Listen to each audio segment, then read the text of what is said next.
السلام علیکم دوستانو، څنګه یو امید لرم چې ښه د افغانستان د کرکټ مینوالو لپاره زبردست خبر او د انډیا چې کم په شرمونو شرمېدلي دي، نو دوستانو هغه خبر هم تاسو سره په دې ویډیو کې شیر کوم. ویډیو تر اخره وګورئ چې په ویډیو باندې پوه شئ.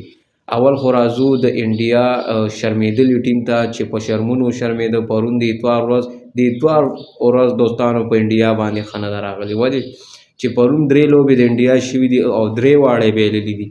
اولنۍ چې کومه د انټرنیشنل لوبه وه د سړیو د ویرات کوهلي، روهت شرما دي. د انډیا او د اسټرالیا ټیسټ سیریز روان دی. اخیري اننګز کې انډیا والا کړي دي 19 سکور په ټیسټ کې 19 سکور چې دغه اسټرالیا په 10 وکټو ګټلې ده او په 3 اوورو کې دغه لوبه هغې ګټلې په ټیسټ کې. نو یو خو دا شو. بل د انډر 19 د بنګلادیش او د انډیا چې کوم فینل راغلی نو هغې کې یو غټ شکست انډیا ته ورکړی دی او بنګلادیش دغه ورلډ کپ ایشیا ګټلی دی او داسې ورلډ کپ یې ګټلی دی چې 199 سکور بنګلادیش کړو، کې لږ سکور او انډیا دغه نه دی چیس کړی او په شرمونو شرمېدلي دي. دغه فینل د بنګلادیش ټیم ګټلی دی او چیمپئن پاتې شوي دي. بله چې کومه لوبه وه په اسټرالیا کې د ښځو او د اسټرالیا ښځې او د انډیا ښځې چې کومې د اومن ټیم دی د دې لوبه وه سیریز روان دی. نو هغه سیریز یې بایللو. اخیري لوبه وه چې هغه انډیا غټ شکست ورته د اسټرالیا ښځو ورکړی دی په اسټرالیا کې.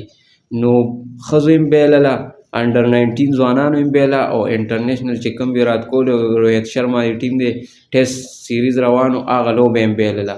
نو پرون انډیا 3 لوبې بایللي دي، 3 یو د ښځو انټرنیشنل او انډر 19. نو په شرمونو شرمېدلي دي. مونږ په دغې خوشحالیږو چې انډیا همیش دپاره لوبې بایلي او په شرمونو شرمېږي او داسې شرمېدلي چې په ټیسټ کې 19 سکور کړی دی او بیا اسټرالیا په 10 وکټو او په 3 اوورو کې دا چیس کړی. نو زبردسته لوبه شوې وه. بل دوستانو د افغانستان چې کوم زیمبابوې سره سیریز دی نو تاسو ته پته چې په 11 تاریخ باندې به هغه T20 سیریز چالو کېږي. 3 لوبې دي. نو تاسو څه وایي؟ 4 اوپنران دي، صدیق الله اتل، ګوربز او زبیر اکبري او دغه زازې.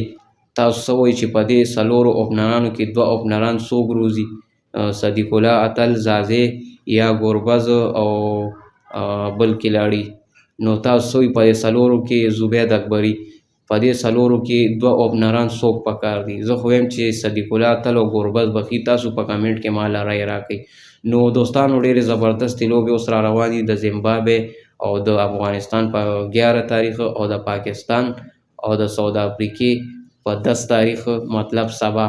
نو ډېرې زبردستې لوبې روانې دي، شروع به شي او لایو په بالکل صفا ایچ ډي بخي کخي. زه به تاسو سره بیا لایو شیر کوم د افغانستان د کرکټ مینوال تپوس کوي. نو ایچ ډي صفا لایو به بیا په هغه ورځ راشم تاسو ته به زه بیا ووایم چې یاره داسې سرچ کړي. خو د افغانستان چې کم وروڼه میچ ګوري د زیمبابوې او د افغانستان چې کم میچ وي بس آسان الفاظ کې پښتو کې دا سرچ کوئ افغانستان لایو میچ او یا ورسره داسې لیکئ PTV سپورټس لایو میچ. بس ډایرکټ په فیسبوک او په یوټیوب کې دواړو کې راځي. دوستانو دغه د کرکټ معلوماتي ویډیو د ویډیو کتلو مننه. خوشحاله او آباد اوسئ چې چېرته هم یئ. لر او بر پښتون زنده باد. چې چېرته هم یئ الله ښاد او آباد ساته. د خدای په امان.